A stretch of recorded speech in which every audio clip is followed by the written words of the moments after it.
Hello shooters, as you can tell by the title, this is going to be a video that pits the ubiquitous and venerable FN FAL against the AR308.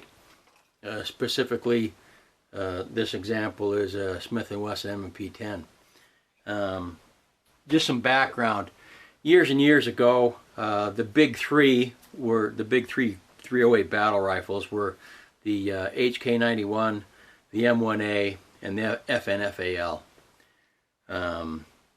They were each issued and used in combat. They're all proven combat rifles. And the characteristics you want to look for when you're looking for fighting rifles, you want to pick a rifle that is reliable. It's got to go bang every time you pull the trigger, as long as there's ammo in it. Then it's got to be durable. It's got to be able to sustain hard use. You don't want it to be fragile and break if you drop it or whatever. The third thing is it's got to be combat accurate. It doesn't have to be target accurate, but it's got to be combat accurate. And the fourth thing I look for is repairability, because everything made by man will fail. Everything made by man will fail. So is the firearm, can I get parts for it, and can I repair it? And if you have examples of rifles that are reliable, durable, accurate, and repairable, then it comes down to which one works the best with the human body, which one has the best human engineering. So with that mindset, I developed some tests to pit those rifles against themselves, and I did them on a number of different occasions, not just once. And the results were always the same. The scores were slightly different, you know, depending upon the day, but the results were the same. The results were that the FN FAL was first. The M1A was a very, very close second.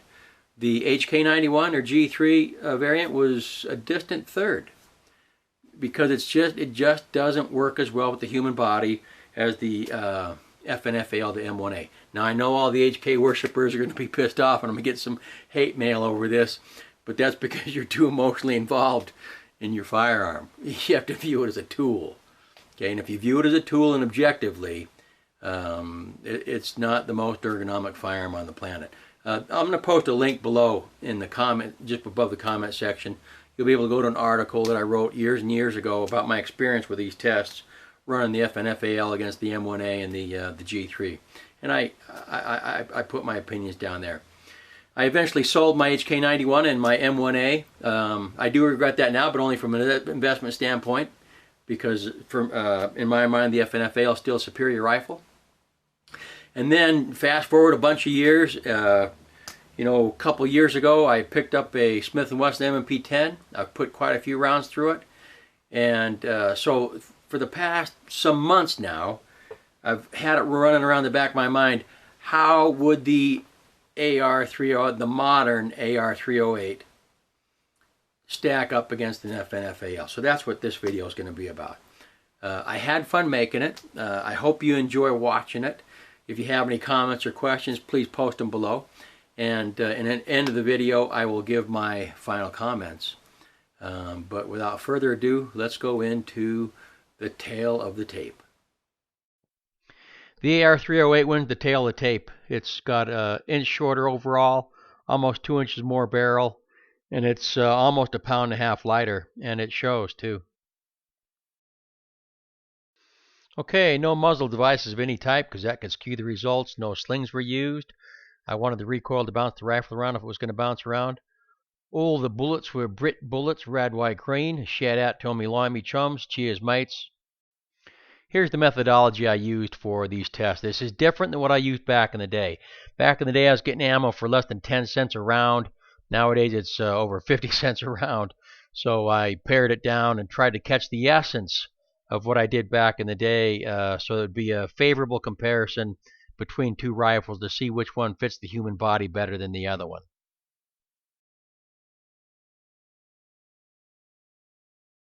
Here we go.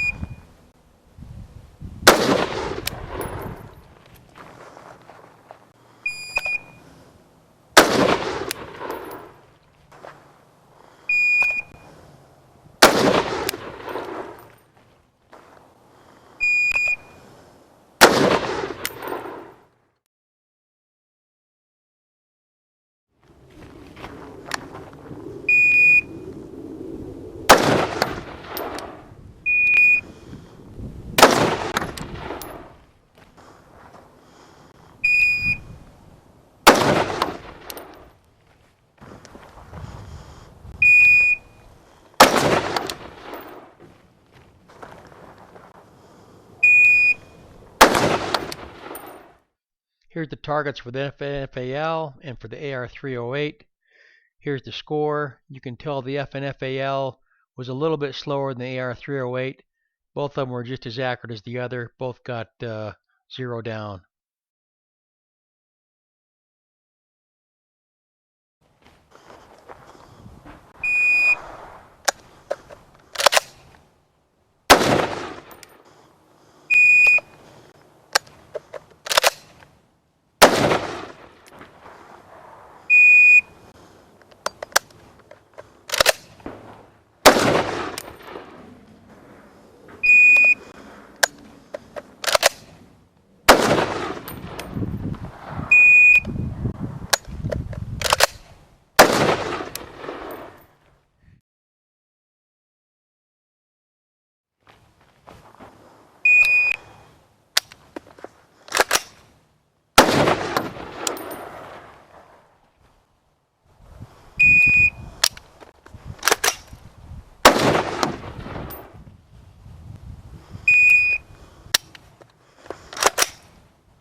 Here's the target for the FN FAL and the target for the AR308. Similar hits with both.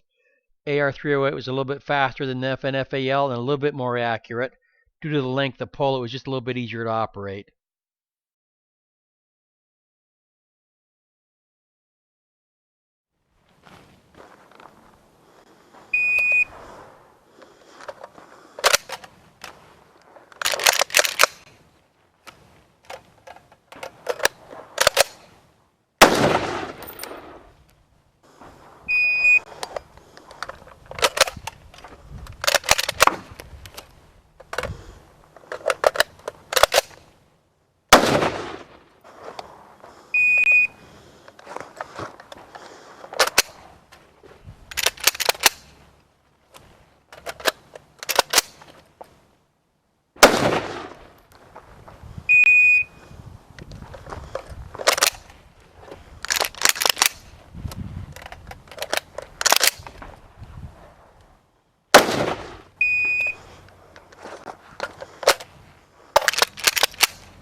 Target for the FN FAL and target for the AR308.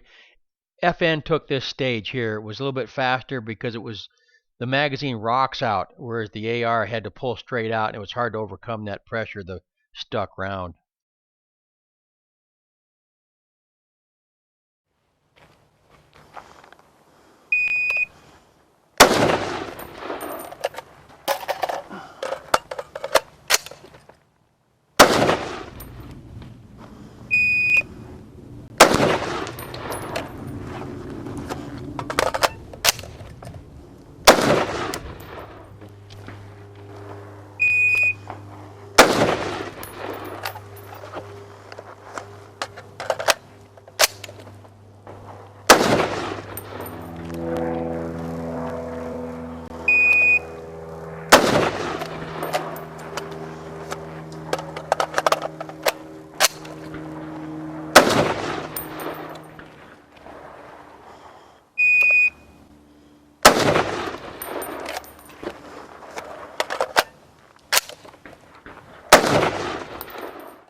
target for the FN and target for the AR.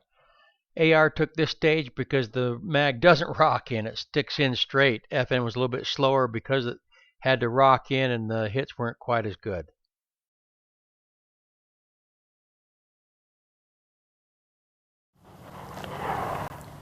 All right, shooters, 5 yards, 10 shots. Got to get them all in that circle. Just check controllability. Safety on. Low ready.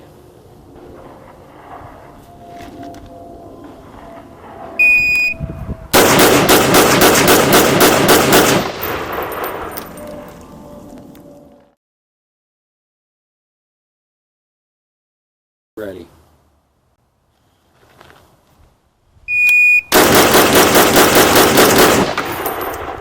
The AR308 won this one. It surprised me. It won by nearly a second.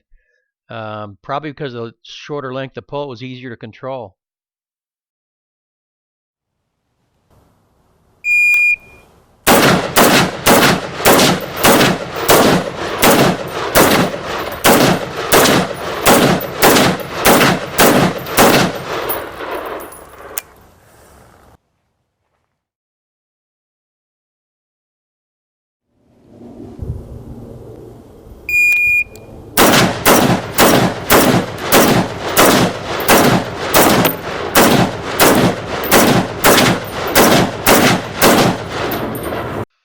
For this stage, they're both neck and neck. There was only quarter-second difference between the two over a 10-second time period. The results might have been different had I shot this 2 or 3 or 4 times, but they're neck and neck on this one.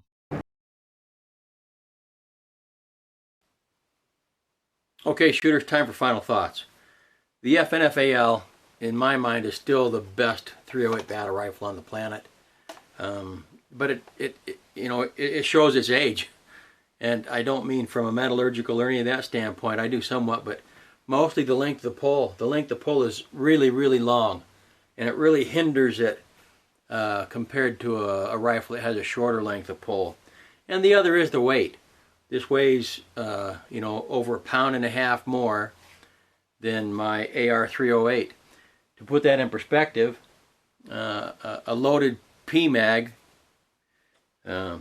This is not loaded, but a loaded PMag weighs about the same amount of weight as the difference between an empty FAL and an empty AR308. So I'd rather have the extra magazine, the extra rounds, than I would the extra weight and the extra length. Were I to outfit an army, and this is just fantasy, with a 308 battle rifle, it would be the FN FAL. It's proven. Over 90 countries adopted it. For 3 decades, it was known as the right arm of the free world. No other firearm holds that distinction. The AR308's all over the map. You'll find a ton of things online about guys having trouble with these, of them not running well. They're all over the map, and some of them are way heavier than an FAL. And so the AR308 kind of blurs the lines. I bought mine specifically the M&P 10 because of its lightweight. I don't want a heavy bull barrel because that's not what I'm interested in.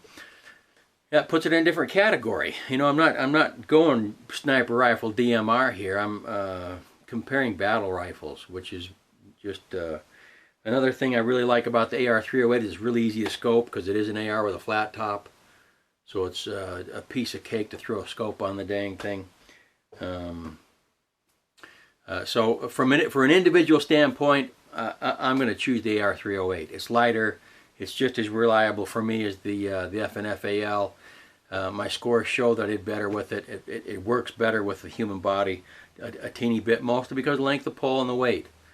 The ergonomics of the FAL are fantastic, but it's hindered by the weight and the length of pull.